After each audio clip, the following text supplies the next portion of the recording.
बेटी के घर का पानी नहीं पीते, तुम्हारे माता पिता बेटी के घर रुकने आ रहे हैं।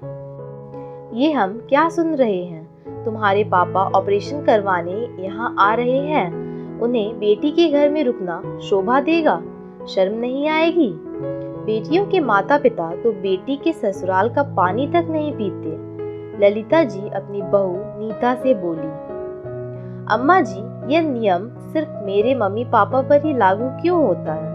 आप तो आए दिन अपनी बेटी के घर जाकर रहती हैं। उस समय आप अपने बनाए सारे नियम ताक पर क्यों रख देती हैं? तो तुम अपने माता पिता की बराबरी हमसे करोगी? मेरी बेटी अपने परिवार के साथ नहीं रहती, वो अकेली रहती है। इसलिए जब उसे मदद की जरूरत होती है तब मैं चली जाती हूँ।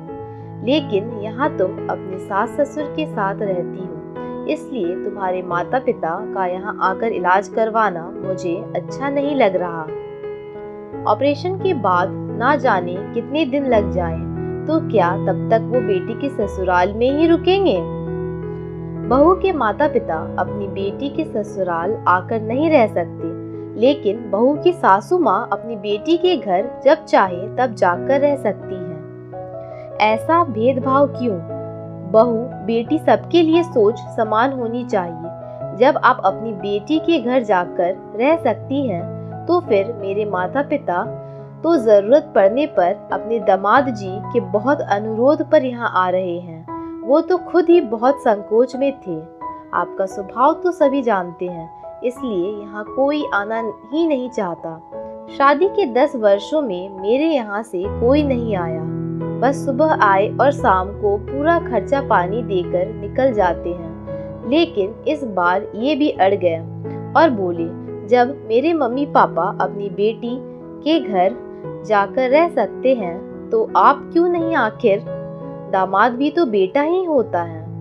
इनके तर्कों के सामने वो दोनों हार गए। वहाँ छोटे शहर में उन्हें कोई ढंग का डॉक्टर नहीं मिल रहा, इसलिए यहाँ शहर में अच्छे डॉक्टर की परामर्श लेकर तब ऑपरेशन करवाएंगे। नीता ने नाराजगी भरे स्वर में कहा, माँ, आखिर आपको क्या परेशानी है?